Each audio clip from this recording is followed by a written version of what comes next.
At Andover Newton as the Director of Community Life and Spiritual Formation. And on behalf of Andover Newton, we are so glad that you are here. I offer the warmest of welcomes to you as we gather together for our 2023 Simpson-Hewett Lecture. Yes. And so to get us started, I invite you into a posture of prayer. Gracious God, we meet you first and foremost with our breath. Spirit of the living God, fall fresh upon us. Connect us in mind, in body, and in spirit. Holy One, we uplift our special guest, Right Mother, Reverend Dr. Yvonne Delk. May you open our ears to hear what you have placed on her heart to speak today. May we be able to receive this prophetic gift from a legacy that is in our midst. We offer thanks as well for our school, Andover Newton, a school that resides at the intersections, God. God of community, we uplift gratitude for Glen Church, our hosts this afternoon, and for the alignments of mission that have brought us together. God of justice, we acknowledge you as we seek to do the work that you have called us to here and now. Equip us to move with discernment as we see what part we might play, as we ask for grace as we move forward together in unity. God of compassion, may each of our streams collide in your lake of love, as we continue to fight for equity, inclusion, and liberation, God. And may freedom ring in all of this, because God, there is work for us to do. May justice roll down like water, as Amos said. And may these waters wash over us here in the West, as well as outpour on our siblings in the East and everywhere in between. May this water nourish us as we orient ourselves towards accountability and reconciliation, God, in the reckoning. May this water nurture us too as we strive to pass down futures of flourishing. May we navigate these waters with you, Divine One, for you, God, have work for us to do. God has work for us to do. God has work for us to do, till God's will is done and all things are made new. God has work for us to do. May we do it with you, Divine One. Amen, and may it be so.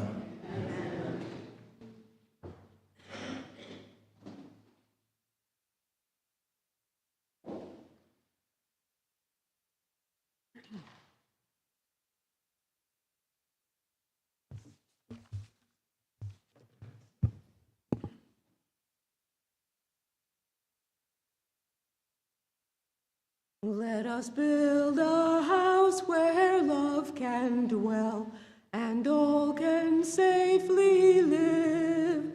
A place where saints and children tell how hearts learn to forgive. Built on hopes and dreams and visions, rock of faith and vault of grace. Here the love of Christ shall end divisions. All are welcome, all are welcome, all are welcome in this place. Let us build a house where prophets speak and words are strong and true, where all God's children dare to seek, to dream of God's reign anew. Here the cross shall stand as witness and as symbols of God's grace. Here as one we claim the faith of Jesus. All are welcome, all are welcome, all are welcome in this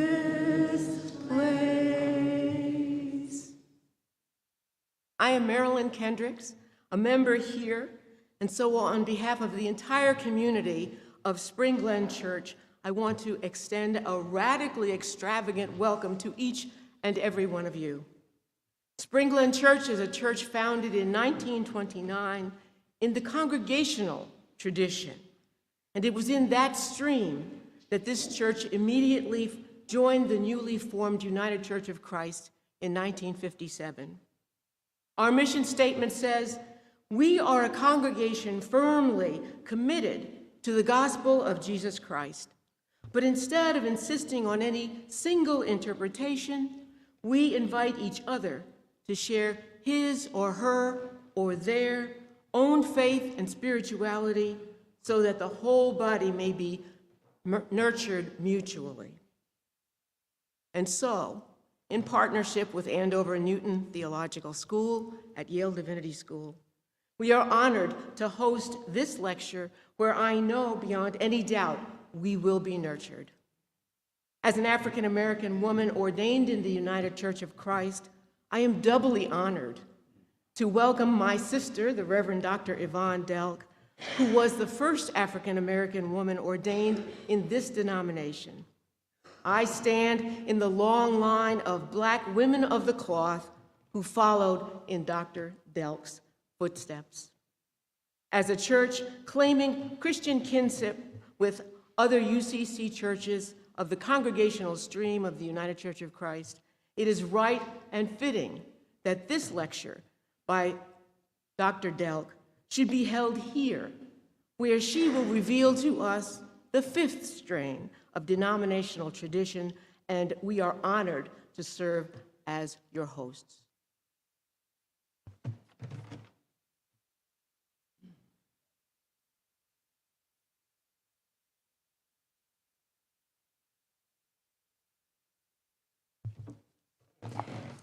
Good afternoon.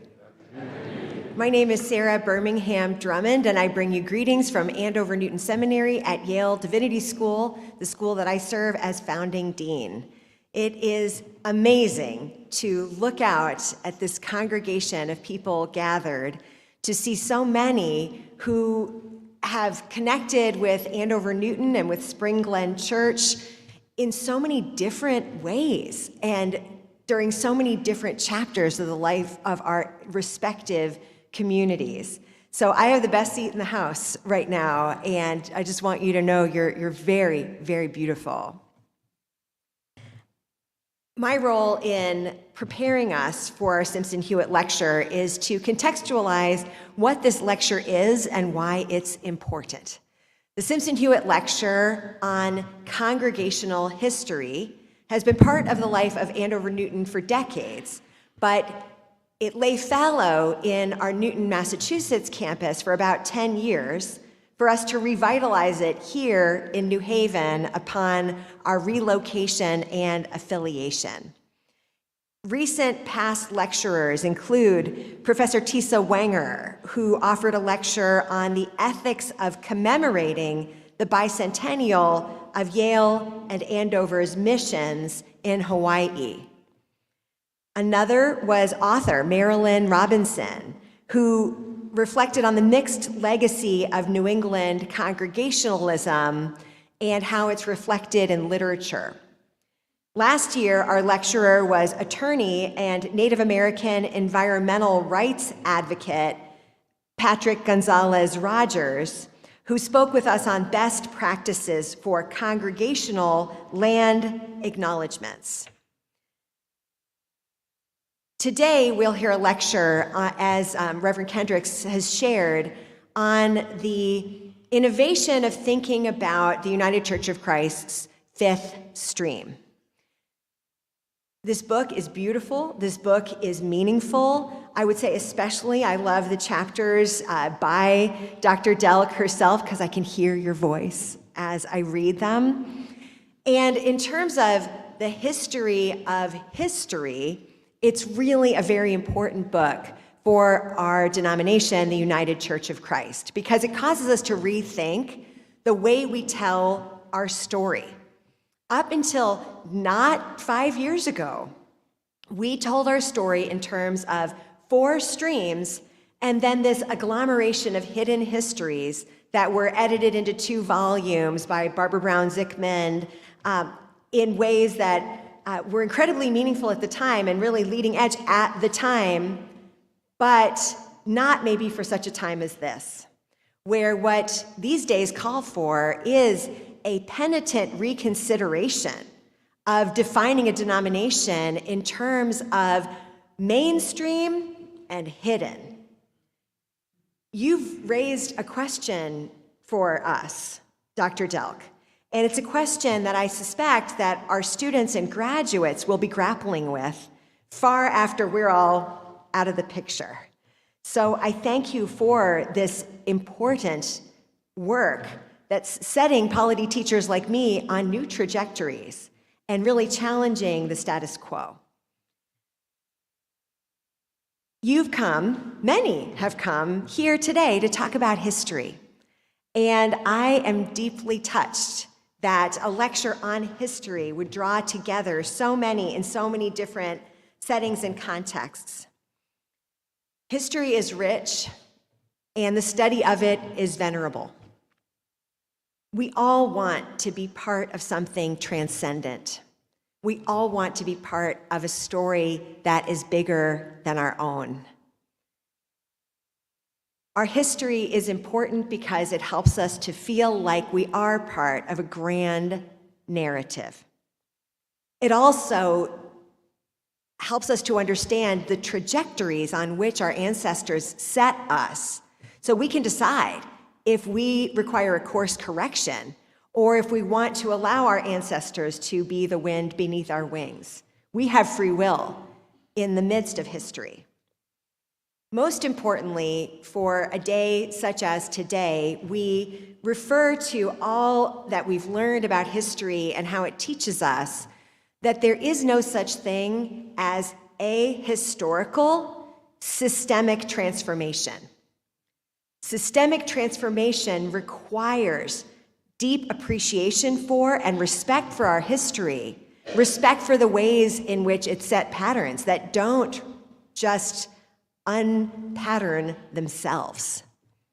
There is no such thing as ahistorical systemic transformation, and we're living in a time where God is calling out to us to lead systemic transformation. Thank you for being part of this historic moment for Andover Newton Seminary at Yale Divinity School, for Spring Glen United Church of Christ, and for the United Church of Christ. Thank you.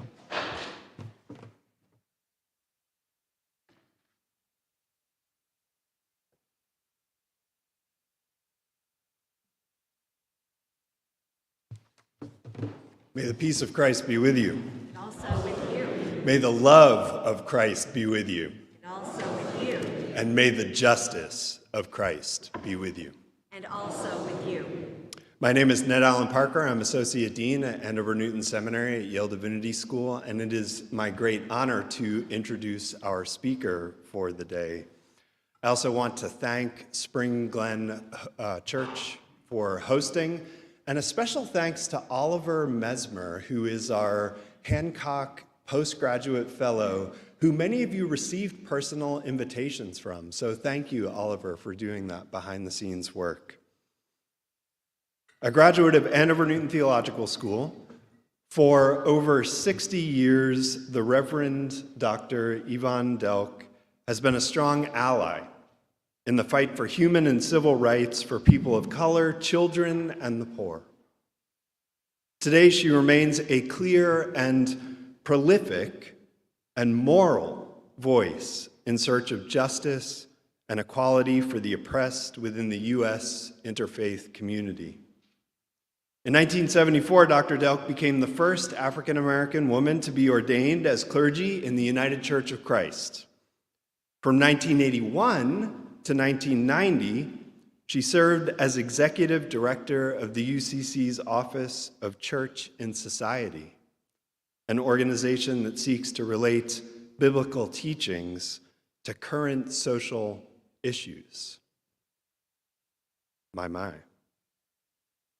In 1990, Reverend Delk became the first woman and African-American executive director of the Community Renewal Society, a faith-based Chicago metropolitan area mission agency related to the United Church of Christ that works to empower people to dismantle racism and poverty in order to build just communities. And from 1984 to 1997, she served as representative of the United Church of Christ to the World Council of Churches in Geneva, Switzerland.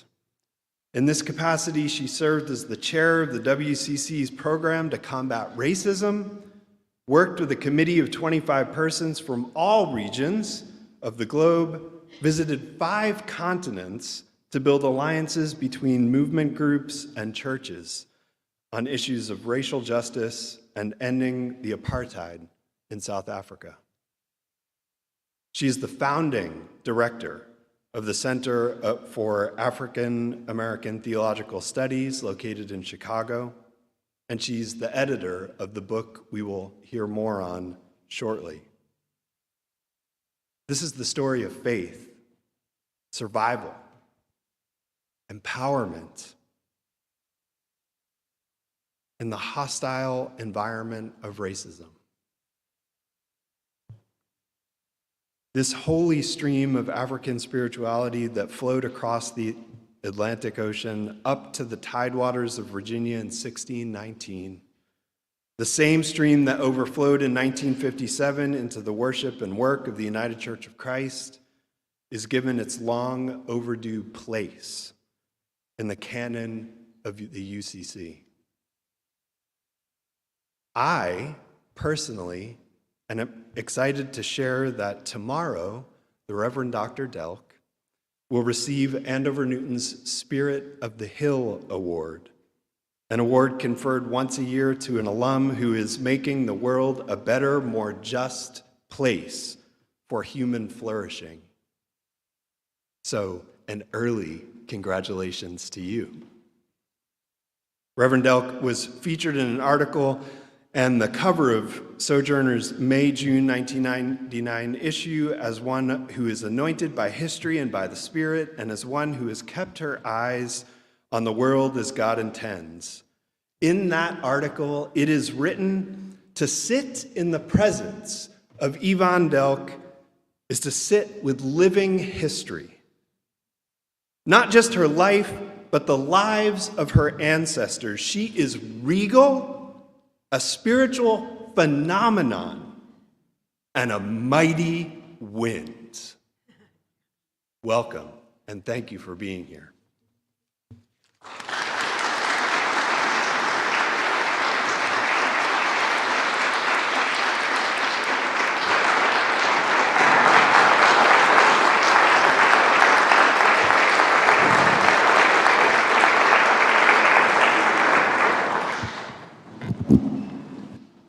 I don't know if it's double duty since I'm mic'd here and this is here. So does it matter?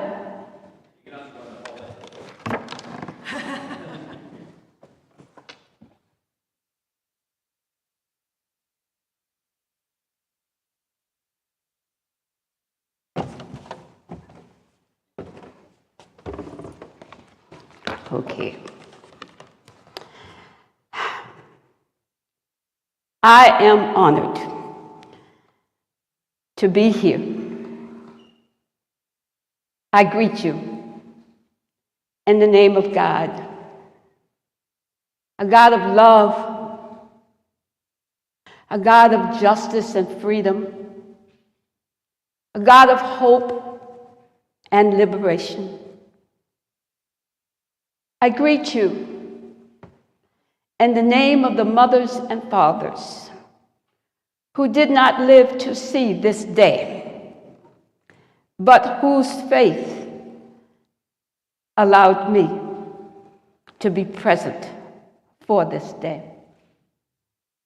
I greet you in the name of family and faith and freedom. And I greet you looking out over this audience, seeing so many of you who mean so much to me. I have been on this journey for a long time. And when I look out and see my son there, not by birth, but by spirit, when I look out and see those of you that I have walked with in the United Church of Christ, and we've been family walking this road together for such a long time, I'm honored.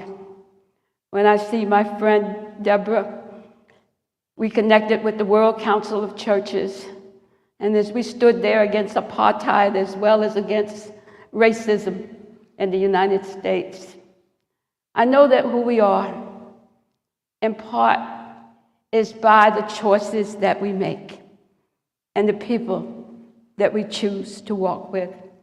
But most of all, I stand here with my parents, Marcus and Cora Delk, who believed that there was something in me that was meant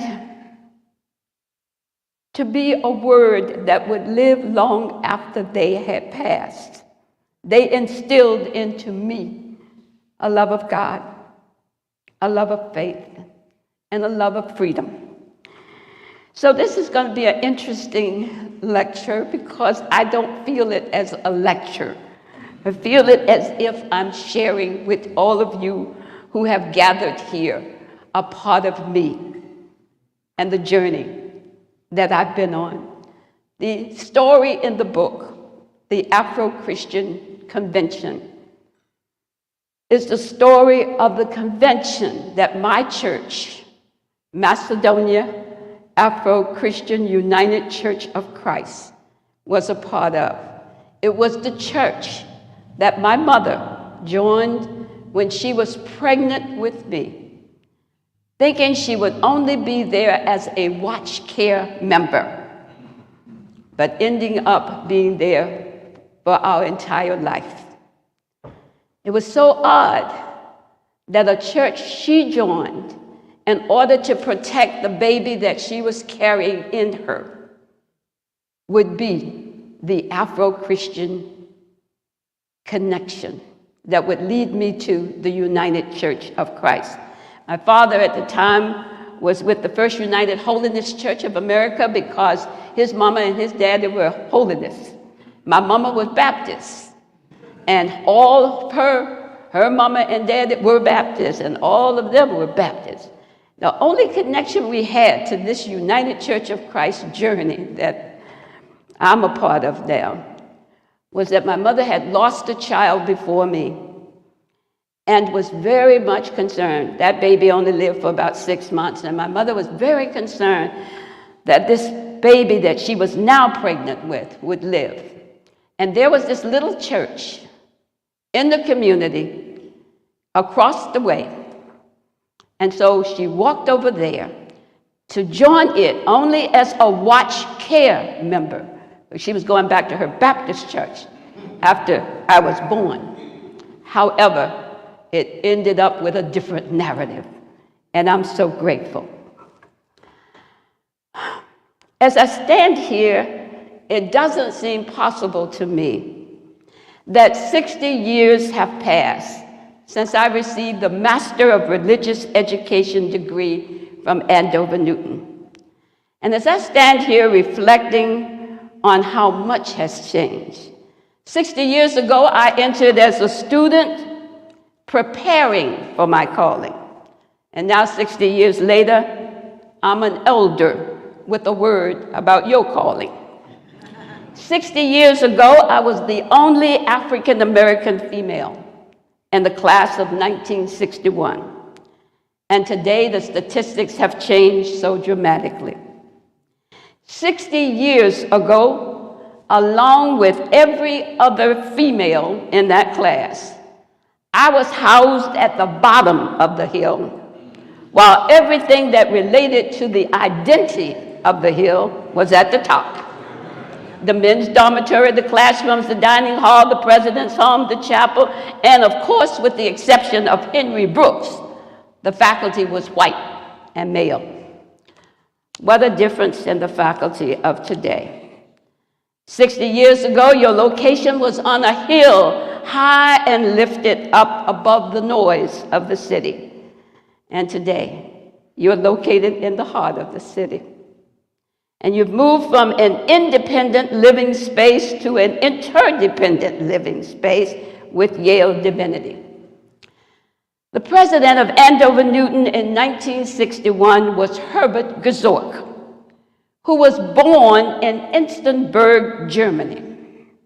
Herbert Gesorg, who said no to a narrative of Nazism and fascism and said yes to a narrative of faith, hope, and love.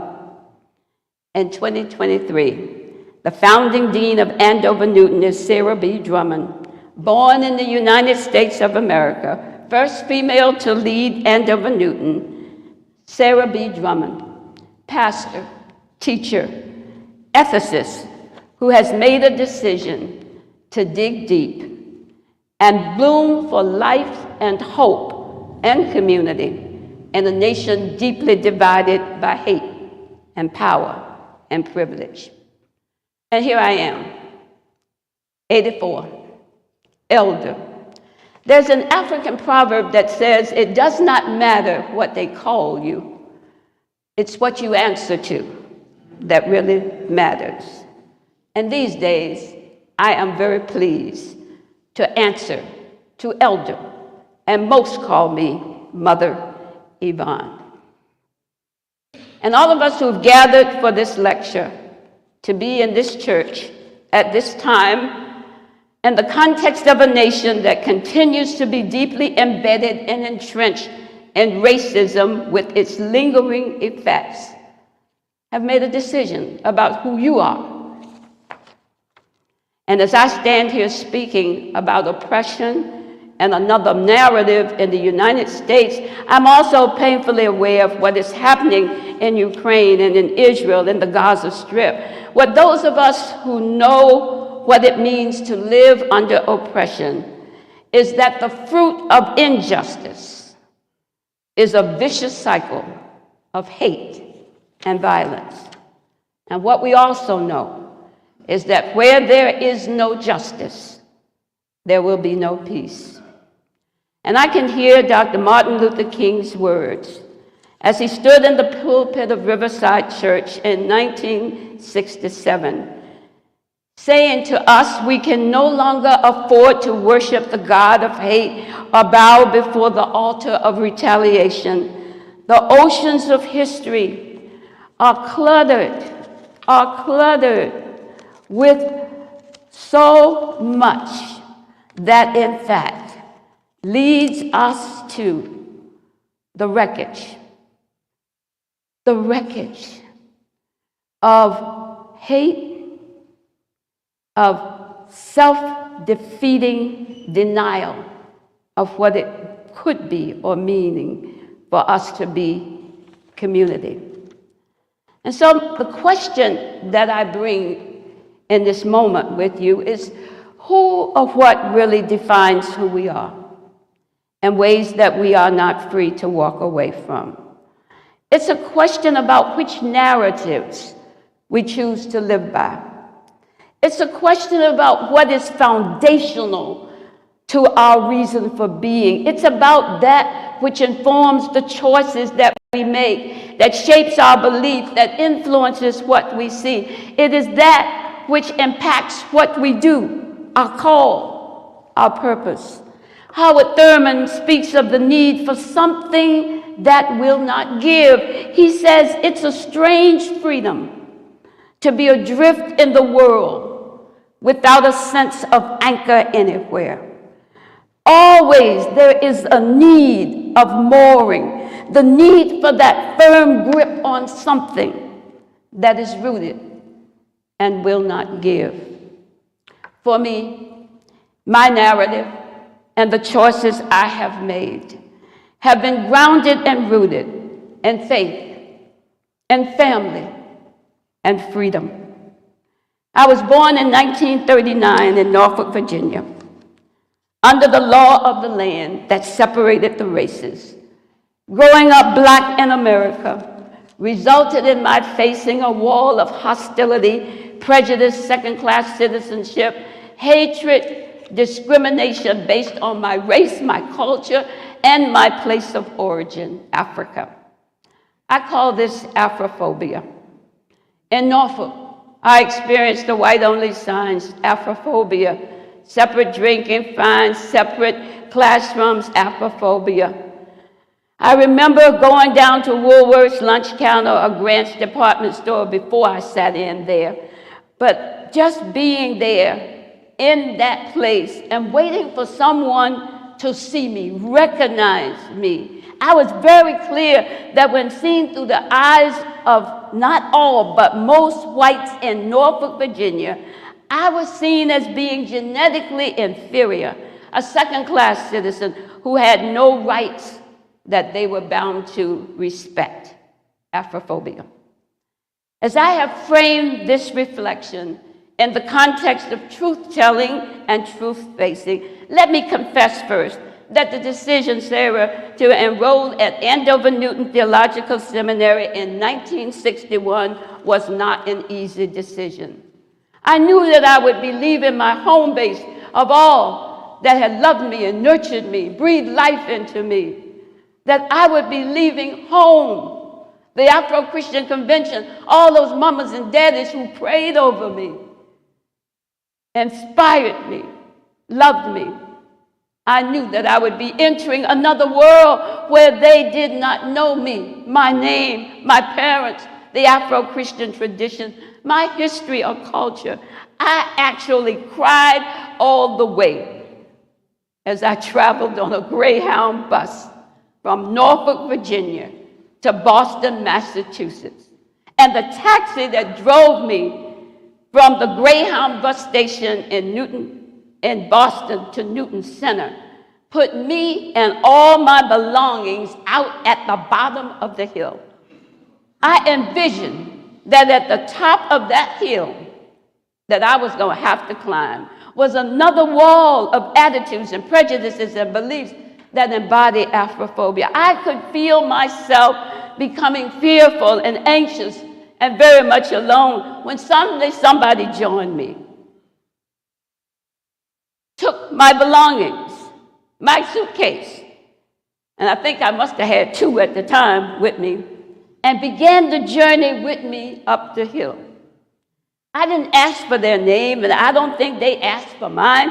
I was just grateful that I didn't have to climb that hill alone. It was much later that I realized it was Herbert Gazak, the stranger who walked me up the hill, was actually the president of the hill. Who or what defines who we are and ways that we are not free to walk away from? How odd that a German pastor and teacher and an African-American female, each with deep roots in an oppressive narrative, would meet on a hill with a commitment to live out a different narrative. Amanda Gorman, in the spoken word poem delivered at President Biden's inauguration, entitled "The Hill We Climb," says we lift our gaze not to what stands between us, but what stands before us. We close the divide because we know to put our future first, and that climbing that hill in America is more than pride that we inherit. It is the past that we step into in order to figure out how to repair it. Amanda's words. We're living in what Dr. King would call the fierce urgency of now. We're still a broken and deeply divided nation. There's a loss of vital connection to the sources of meaning, purposes, values, shared responsibility. And this is a time for truth and truth-telling. Truth is something active. It does something. In fact, it does something to us. It liberates us. The Gospel of John 8:32 reminds us that when you know that truth, the truth can set you free. Bishop Desmond Tutu understood that the reconciliation of white South Africans with black South Africans depended on telling the truth about the sin of apartheid, the oppression, and the consequences of living in apartheid. Truth-facing calls for an honest and accurate appraisal of our social, historical, political situation. And if the diagnosis is not deep enough, is not full enough, we will heal the wound lightly. We will cry peace and peace when there is no peace. So it's important that we harbor no illusions about our predicament or about who we are. My friend, Dr. Deborah Robinson, who is here, reminded me that on July the 4th, 2026, we will be celebrating the 250th anniversary of the United States independence. A time of lifting up core values, celebrating America the beautiful, the land of the free and the brave. We'll salute our flag, pay homage to the Statue of the Liberty. However, because we have refused to learn from our past, we will engage in an attitude of realistic dancing and denial. We will have bigger and bigger parades, believing if we cheer loud enough, we'll drown out the pain and the cost of empty victories. Regardless of the spin or the denial or the words in the United States Constitution, the truth is that this country was established on the genocide of Native sisters and brothers and the enslavement of African sisters and brothers. The founding fathers envisioned a white society rooted in a belief that to be human was to be white and to be black was to be inhuman. In their definitions, just 3/4. The truth is that we have built a nation with a crack in its foundation, that of racism, a spirit and a sin against humanity that flows not only in individual hearts and minds, but flows as a power and principality in every American system and structure, including our holy places, which carries its egg and sperm, granting spiritual anointing to the idolatry of whiteness, white power, and privilege. The vision of a democracy composed of we the people, I see it, is faded into an autocracy. Pluralism and diversity is being sacrificed for the power and privilege of the few. Afrophobia continues to flow through policies and systems that disempower, disconnect, divide, dislocate, resulted in death, destruction, inequality. And just as you cannot build a holy hill on a foundation that is cracked, you cannot build a holy nation, one nation under God, without acknowledging the crack. We've lost our grounding in community and collective responsibility, which erases any vision of justice or accountability to God or one another. Gladys Knight reminds us that what is too painful to remember, we simply choose to forget. Or we write it out of existence. Unless we name the sin, the disconnect, the division, the divide, we become a part of a false narrative. We are living in a retrogressive period. The critical race theory is being used to deny, disconnect, and divide.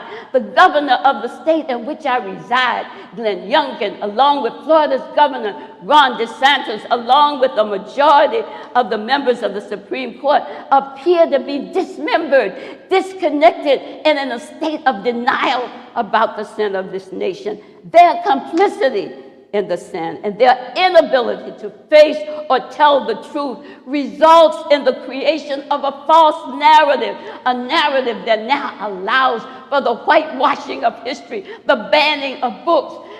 They're even banning books in the library. They're even banning Amanda's poem. The dismantling of affirmative action, and school boards all over this country are borrowing from our future because they have refused to learn from the past. None of us can escape the consequences of living in a moral vacuum, trapped in private destinies, doomed to whatever befalls us. So while I am honored by the invitation to offer the word in the Simpson-Hewett lecture, you got to know I'm not here so much as a lecturer, but I come as an elder with a story. It's what informs who I am and ways that have binding authority for what I'm called to do. What is foundational to my existence and to the narrative that I choose to live by is rooted in my faith, in my family, and in my quest for freedom. It is what my mother and father and the mothers and fathers of the Afro-Christian Convention instilled in me. It was what Macedonia Afro-Christian Church in Norfolk, Virginia instilled in me. It reminded me over and over again there was a different narrative, a different way to live. I had a baseline of truth that I could return to in the midst of a world of Afrophobia. 1305 Carey Street in Norfolk, Virginia was my home.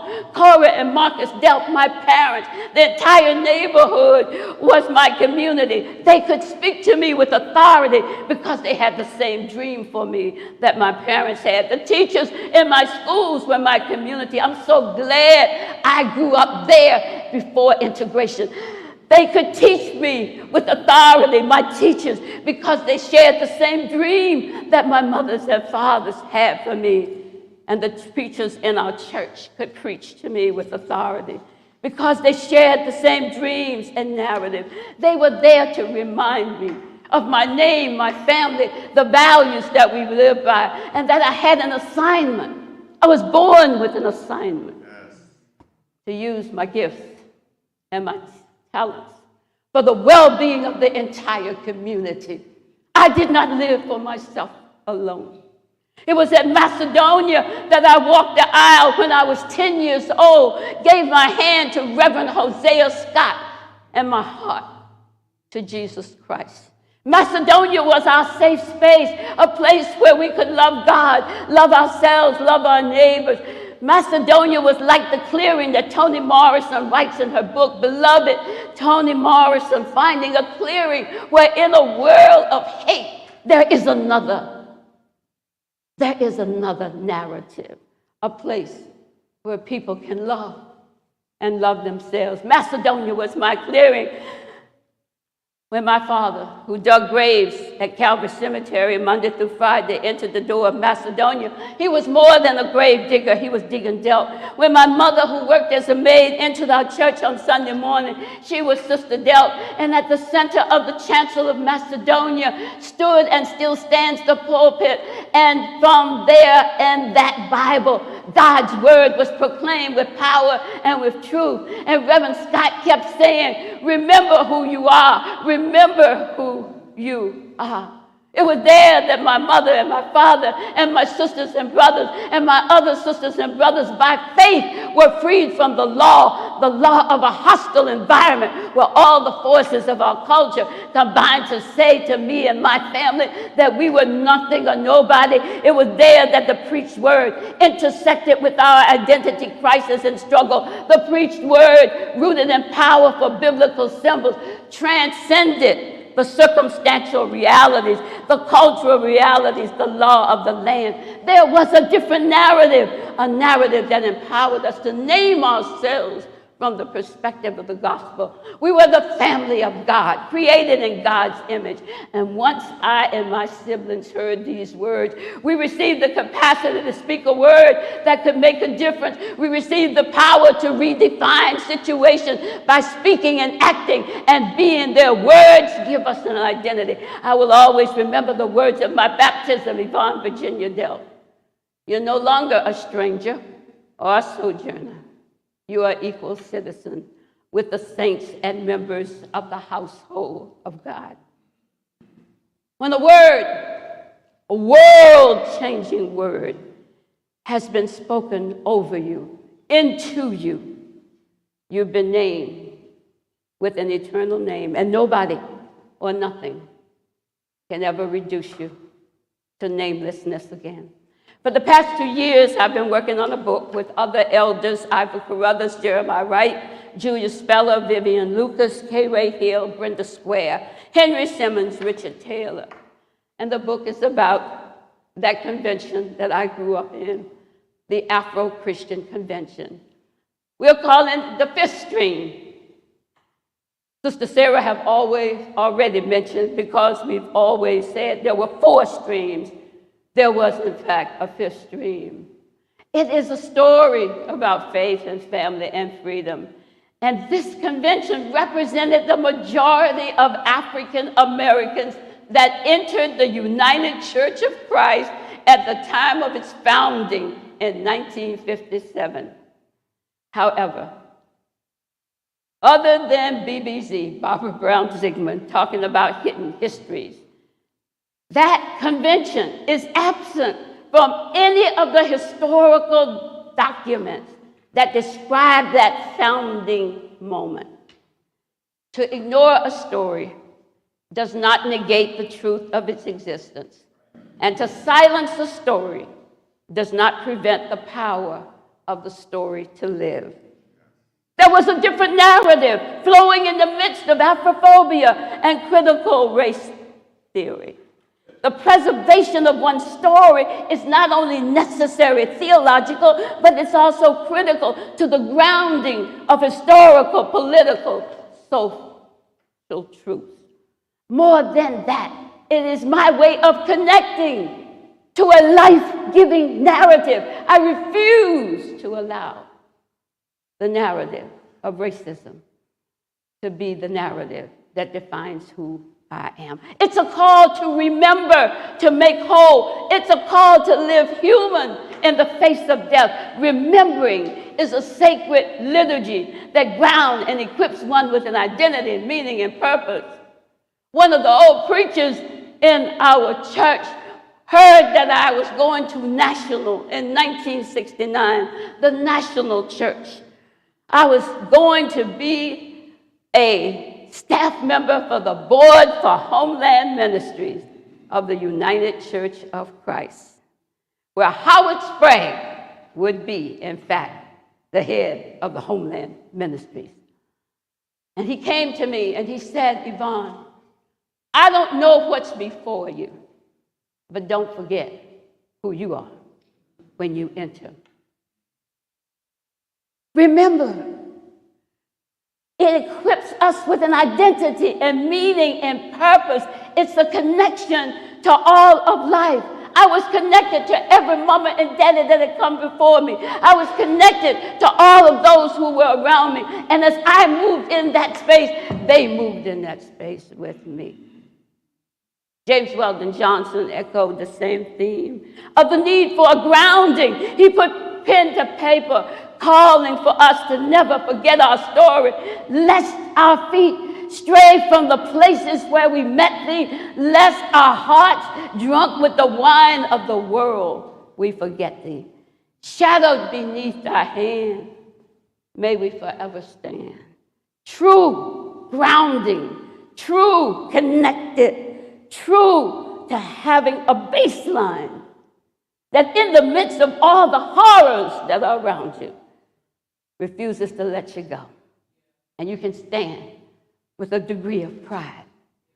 The story of the Afro-Christian Convention, and I'm grateful to Sister Sarah for making it possible for everybody in this room to get a copy, because it also supports Franklinton Center in North Carolina that gives us some work to do. We got a lot of work to do, so I'm grateful for that. But that story is a narrative of remembering and reconnecting to a home base of God, a native land of truth and wisdom, and streams of living water that can flow from that home base for freedom, for coexistence, for unity, and for parity. Racism tries to dismember, but when you remember, you're calling back to that which has meaning. The Afro-Christian Convention is a story of an African people stolen from their homeland, transported through the Atlantic Ocean as part of the transatlantic slave trade, ending up in Fort Monroe, Virginia in 1619 with the label human cargo. It is a story of the power and presence of mothers and fathers experiencing the unspeakable horror of slavery, lynchings, Jim Crow, black codes, and daily attacks on their body, mind, and spirit. And it's a story about them not being victims victims, but being victorious. It's a story about faith and resistance, survival and liberation, love and justice. It's a story of a people carving out lived theology and sacred worship in the heart of America's original sin. This is a story of a people's journey with God through adversity towards justice, filled by faith in Jesus Christ and empowered by the Spirit of the African ancestors. And what's important about this story is their taproot, their anchor, their mooring. It's what Howard Thurman was talking about. That's something that will not give, that kept calling them back to memory, to hope, to community. To understand the Afro-Christian Convention and this taproot, it's important to begin with the declaration that the lifeline of the mothers and fathers of this convention did not begin in slavery. They had another narrative. They were connected to a lifeline that flowed from a well of knowing and believing that existed thousands of years before the birth of Christ. Africa was their homeland, and the mothers and fathers of the Afro-Christian Convention had a worldview that all of life was sacred. It was in Africa, their homeland, where they first met the divine. And it didn't matter how far they were removed from their homeland. They had a taproot flowing in them and through them. Empowered by this narrative, definitions couldn't contain them. Enslavement could not imprison them. God and family and freedom was present in the hush harbors, in the fields, around kitchen tables, wherever 2 or 3 gathered. Their ancestral traditions, cultures, ways of believing and doing were present. It's important where you begin your narrative. It's important. And this narrative begins with God as the Spirit of life flowing in through everything, declaring all life is sacred. There's no place that you're absent from the Spirit of God. God is connecting the air that you breathe, the water, the wind, the trees. God is the connecting Spirit to all of life, calling forth life out of death, order out of chaos. There was no place where they were absent from God's Spirit, whether on the slave ships. Over my head, I hear music in the air. God is with us. There was no place, whether on those ships called Jesus or on auction blocks or in the church balconies of the one who used religion for control and domination, they had another story, another baseline. The narrative of the Afro-Christian Convention is one of God's Spirit flowing through every aspect of worship, creating and recreating life and hope through the preached word, in the music, in the prayers. It involves a total surrender, mind, body, spirit, to the will and way of God. Worship in the Afro-Christian tradition was the power, celebrating the power to survive and to affirm life with all of its complex, contradictory realities. In Afro-Christian worship, no spectators, all are participants. The word is experienced, the word is felt. Worship is more than a matter of the mind. It is the connection of your mind to your body and to your very soul. There's joy. There's movement, there's celebration. We're still here. In spite of the powers and principalities, we're still here, clothed in our right mind, empowered with a life force that allows one to sing, to stand, to move, to have your being. Every time I feel that Spirit moving in my heart, mind, and soul, I have to give God the praise. Every time I feel the Spirit liberating me from all the realities that's trying to hold me in captivity, I have to respond in joy and thanksgiving and gratitude. Every time I feel the Spirit, it restores me. It deconstructs my fear by reconstructing my faith. It deconstructs my despair by reminding me I got hope. It deconstructs my timidity and reconstructs my courage, enabling me to make it through another day. The narrative is rooted in community. It's the Spirit that we are connected.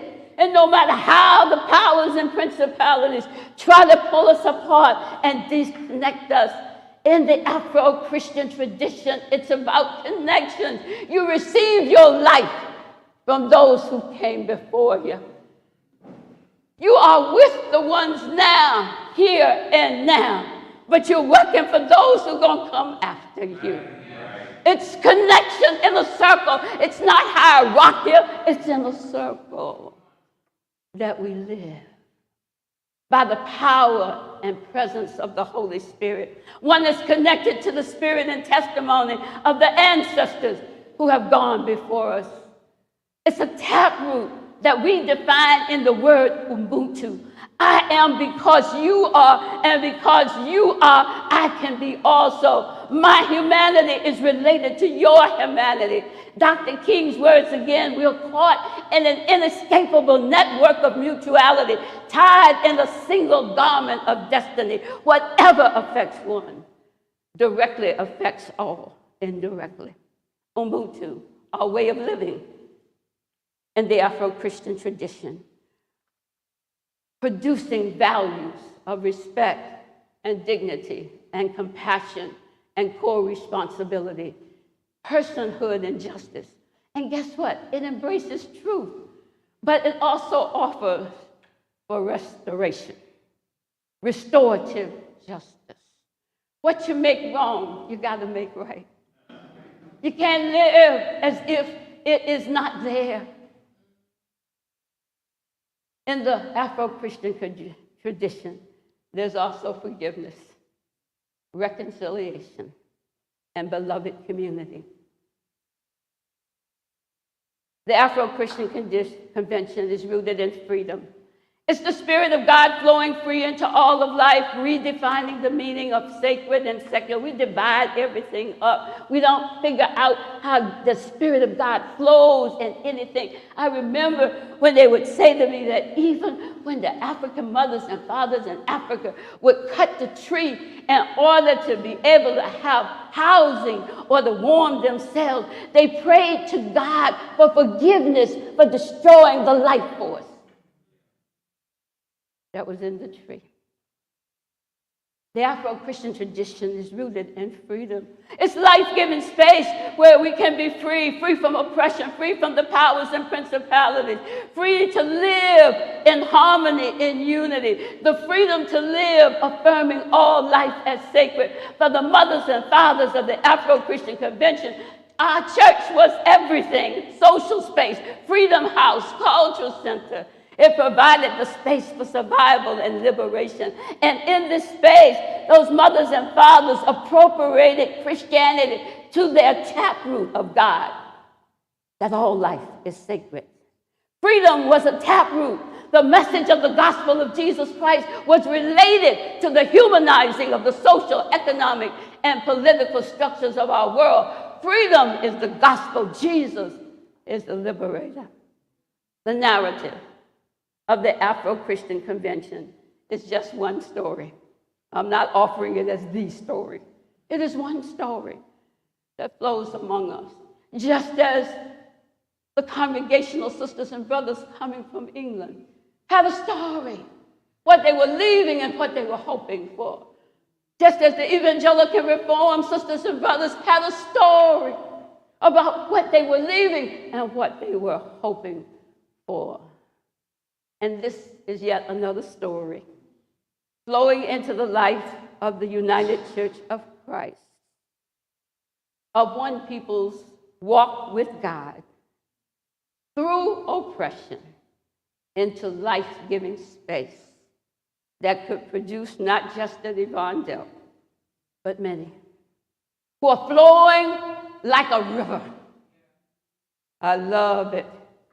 When I think of Vincent Harding, there is a river that comes from a taproot and continues to flow for justice and wholeness, for life, for spirit, for freedom, for community in the midst of the times in which we live. I'm grateful that 60 years after I graduated from Andover Newton in September of 2022, the Historical Council of the United Church of Christ affirmed. Thank you, BBC. Thank you, Barbara Brown-Zygmunt. Affirmed the Afro-Christian Convention as separate from the other streams and equal to the other 4 streams. This action rewrites and rewrites. It rewrites, W-R-I-T, and it makes right, R-I-G-H-T, the history of the United Church of Christ. This action changes the time and place of the official history leading to the merger of the United Church of Christ. The mothers and fathers from this tradition entered the United States in 1619 at Fort Monroe, and this predates the arrival of the Puritans in 1628. Like all true encounters with the action of God in history, the story of the Afro-Christian tradition will have little meaning unless it produces new human action growing out of new faith. A history that does not press us into the future is dead. The Gospel of John, chapter 7, verses 38 says, "Whosoever believes in me, rivers of living water will flow from them." As an elder, Davida, you and I elders in this United Church of Christ, it is my hope that this story of an African people's journey with God through a life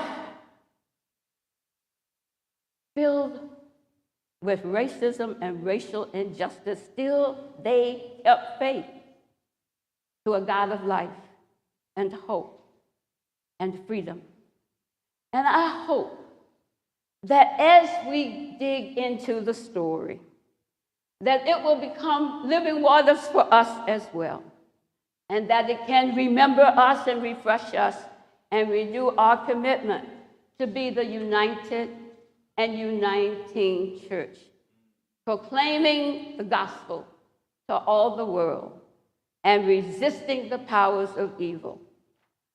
Who or what defines who we are, and ways that we are not free to walk away from? As we look back to see who we have authentically been, thank you, Amanda, we can also lean forward and to who we are becoming. Thank you.